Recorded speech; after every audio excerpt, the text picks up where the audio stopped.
বিশ্বকাপে লিওনেল মেসির ৮ গোল ৪ অ্যাসিস্ট, রদ্রির ০ গোল ০ অ্যাসিস্ট। অথচ বিশ্বকাপের সেরা খেলোয়াড়ের পুরস্কার পেলেন স্পেনের রদ্রি। আর্জেন্টিনার মেসিকে সেইখানে দ্বিতীয় সেরার পুরস্কার নিয়েই সন্তুষ্ট থাকতে হলো। কেন? গোল্ডেন বলটা কিভাবে রদ্রি আসলে পেয়ে গেলেন? মেসির এই না পাওয়াটা কি আসলে যৌক্তিক? এবং বিশ্বকাপ ফাইনালের আগের যে হাইপ এবং ভোটিং এর যে হিসাব নিকাশ, তাতে তো মেসিরই এই গোল্ডেন বলটা পাওয়া উচিত ছিল। বিশ্বকাপের সেরা খেলোয়াড়ের ক্যারিয়ারে তৃতীয়বারের মতো হ্যাট্রিক হওয়ার কথা ছিল। মেসি আসলে এই গোল্ডেন বলটা কেন পেলেন না এবং না পাওয়াটা কারণটা কি? আর নবম ব্যালন ডি'রটাও তিনি আসলে কেন পাবেন না? সেইটারই বা কারণটা কি? তা নিয়ে একটু আলোচনা করতে চাই। দেখুন, ২০২২ বিশ্বকাপে আর্জেন্টিনা শুধুমাত্র বিশ্বকাপ জেতেনি, ব্যক্তিগত যে বড় ৪ টা পুরস্কার রয়েছে, তার মধ্যে ৩ টাই তারা জিতে নিয়েছিল। সেরা খেলোয়াড়ের গোল্ডেন বল জিতেছিলেন লিওনেল মেসি, সেরা গোলরক্ষকের পুরস্কার জিতেছিলেন এমিলিয়ানো মার্টিনেজ, সেরা তরুণ খেলোয়াড়ের পুরস্কার জিতেছিলেন এনজো ফার্নান্ডেজ।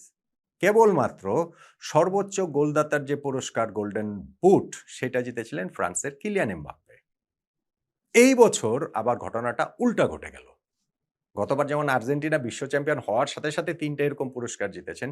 এক্সাক্টলি এই বছর স্পেন বিশ্ব চ্যাম্পিয়ন হওয়ার সাথে, সাথে শুধু বিশ্বকাপ ট্রফি না, ওই ৩ টা পুরস্কার তারাও জিতে নিয়েছে। আমরা বিশ্বকাপ ফাইনালের শেষে দেখেছি যে এই পুরস্কারগুলো নিয়ে তারা পোজ দিচ্ছেন যে সেরা খেলোয়াড়ের গোল্ডেন বল স্পেনের রদ্রি জিতেছেন, সেরা গোলরক্ষকের পুরস্কার উনাই সিমন জিতেছেন এবং সেরা তরুণ খেলোয়াড়ের পুরস্কার তাদের ডিফেন্ডার পাউ কুবার্সি জিতেছেন।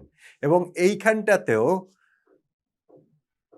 কিলিয়ান এমবাপ্পে গোল্ডেন বুটটা জিতে নিয়েছেন, সর্বোচ্চ গোলদাতার পুরস্কার।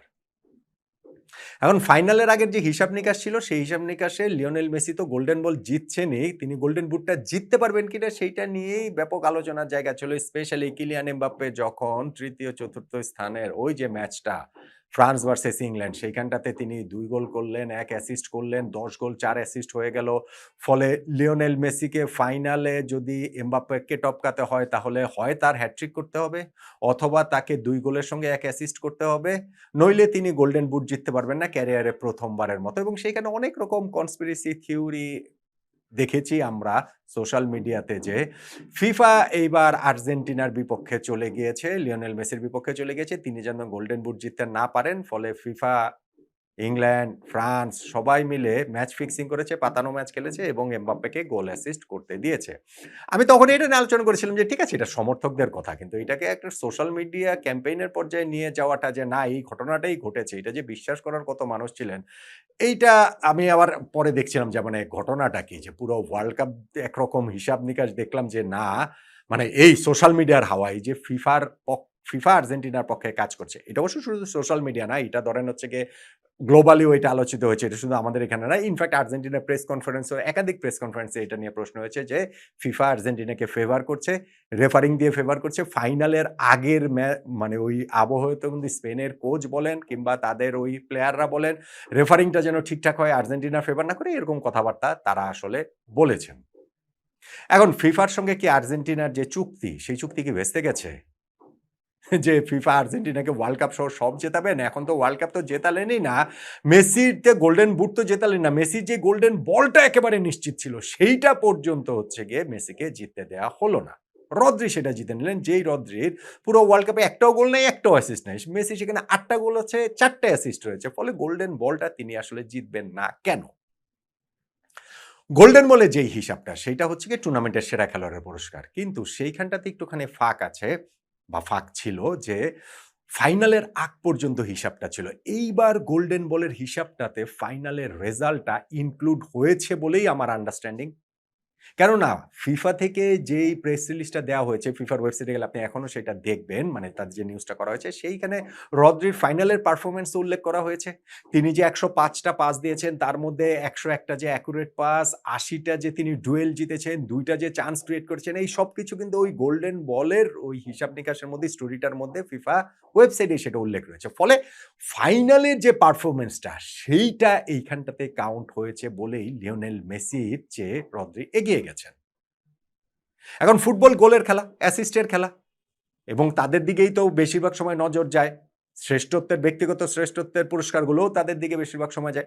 ইনফ্যাক্ট এই রদ্রি যে বছর ২ এক আগে ব্যালন ডিওর জিতেছিলেন, তো এইবারও এটা নিয়ে ব্যাপক আলোচনা সমালোচনা অনেক কিছুই আসলে হয়েছে। ব্রাজিলের ভিনিসিয়াস জুনিয়র রিয়াল মাদ্রিদের ইনফ্যাক্ট ওই সিজনের কারণে তিনি কেন জিততে পারেননি ওইটা নিয়ে অনেক কথাবার্তা হয়েছে। কিন্তু রদ্রি ওই জায়গাটাতেও যেমন তার পজিশনটা ডিফেন্সিভ মিডফিল্ড পজিশনটাতে ওই সিজনটাতে তিনি যেমন খেলেছেন সেটা নিয়ে জিতে নিয়েছেন। ঠিক তেমনিভাবে এই ওয়ার্ল্ড কাপেও তিনি এই যে কোনো গোল করেন নাই, অ্যাসিস্ট করেন নাই, কিন্তু স্পেন যে এত অসাধারণ ফুটবল খেললো, এই যে সম্মোহনী ফুটবলটা যে তারা খেললো, এই যে তারা পাসের মায়াজাল বিছিয়ে দেওয়া ফুটবলটা যে খেললো, সেটার মেইন কন্ডাক্টর হচ্ছেন গিয়ে এই রদ্রি।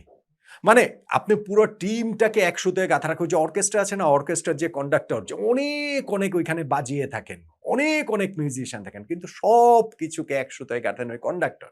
সেই কন্ডাক্টর হচ্ছে গিয়ে স্পেনের এই রদ্রি। এইবারের ওয়ার্ল্ড কাপে তিনি যেমন ডিফেন্সের সামনে শিল্ড হয়েছিলেন, তিনি যেমন অনেকগুলা ইন্টারসেপ্ট করেছেন, তিনি যেমন অনেকগুলা অ্যাটাক তৈরি করেছেন, তিনি তেমনি প্রতিপক্ষকে একেবারেই নাস্তানুভূত করে দিয়েছেন। আপনার ফাইনালেও দেখেছি লিওনেল মেসি যে এরকম একটা নিষ্প্রভ ম্যাচ কাটালেন, যেটা আমার দেখা মেসির সবচেয়ে নিষ্প্রভ ম্যাচ তার ক্যারিয়ারে, সেইখানটাতেও রদ্রির রোলটা খুবই খুবই গুরুত্বপূর্ণ।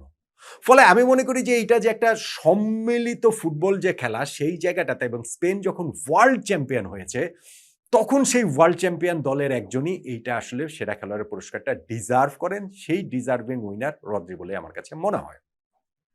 এখন দেখেন, মেসি ২০১৪ সালে গোল্ডেন বল তিনি জিতে, ২০২২-এরটা নিয়ে কোনো প্রশ্ন নাই, সেটা আর্জেন্টিনা চ্যাম্পিয়ন হয়েছে, মেসি সেরা খেলোয়াড় পুরস্কার জিতেন। ২০১৪-তে যে তিনি জিতেছেন সেইখানটাতে তিনি তো আর্জেন্টিনাকে চ্যাম্পিয়ন করাতে পারেননি, রানার্স আপ হয়েছিলেন, এবং গোল্ডেন বল হাতে নিয়ে মেসির সেই বিমর্ষ ছবিটা কথা নিশ্চয়ই আমাদের মনে রয়েছে। তবে ওই ওয়ার্ল্ড কাপ যে চ্যাম্পিয়ন হয়েছে জার্মানি, তাদের যে সুপার আউটস্ট্যান্ডিং কোনো প্লেয়ার ছিল সেইটা হয়তো বা বলা যাবে না। যেমন সেবার সিলভার বল জিতেছিলেন হচ্ছে গিয়ে থমাস মুলার জার্মানির। তার মানে জার্মানি হচ্ছে কি বেস্ট প্লেয়ার তিনি ওইখানটাতে ছিলেন। আরও তাদের অনেকের অবদান ছিল ওইখান থেকে। টনি ক্রুজ ওয়ার্ল্ড কাপটাতে সুপার খেলেছেন, ওই ওয়ার্ল্ড কাপটাতে মানুয়েল নয়ের সুপার খেলেছেন, অনেকেই সেখানটাতে ছিলেন। কিন্তু আছে না যে একেবারে আউটস্ট্যান্ডিং পুরো টিমটা, এইবার স্পেনের রদ্রির ক্ষেত্রে আমরা যেটা বলতে পারছি সেইটা তো আসলে ছিল না।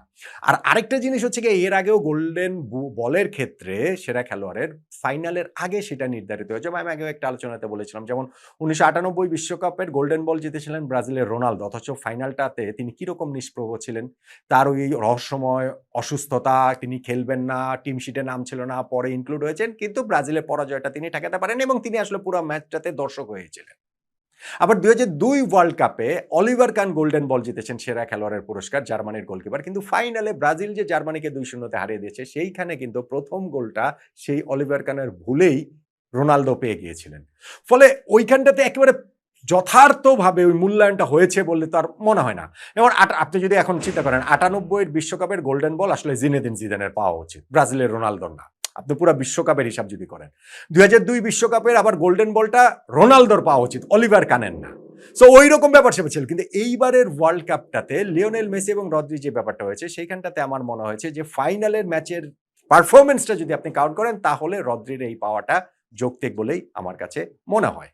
এবং ঠিক আছে, মানে স্পেন এখানটাতে চ্যাম্পিয়ন হয়েছে, তাদের যে মূল খেলোয়াড়, এবং সেটা হচ্ছে গিয়ে দলীয় ঐক্যই তো স্পেন চ্যাম্পিয়ন হয়েছে, এবং তাদের মানে দলীয় পারফরমেন্সে, এবং সেইখানটাতে সবচেয়ে গুরুত্বপূর্ণ প্লেয়ার এই রদ্রি। ফলে তার এই গোল্ডেন বল পাওয়াটা যৌক্তিক বলে আমার কাছে মনে হয়। ওই যে ফিফা ষড়যন্ত্র, আর্জেন্টিনার সাথে একসময় হাত ছিল, তারপরে আবার সেইটা হচ্ছে গিয়ে এখন আবার সেই চুক্তি ভেস্তে গেছে, এগুলো সোশ্যাল মিডিয়ার কথাবার্তা, এগুলোর আসলে কোনো সারবত্তা আছে বলে আমার কাছে মনে হয় না। আর আরেকটা জিনিস যেটা, সেটা হচ্ছে ধরেন গোল্ডেন মানে মেসির ক্ষেত্রেও যদি আমি বলি Ballon d'Or, 9th Ballon d'Or তিনি জিততে যাচ্ছেন। যদি এবার তিনি বিশ্বকাপ জিতেন তাহলে তিনি 9th ব্যালন ডিওর জিততেন, ওইটা লোডিং ছিল নিশ্চিত। কিন্তু এখন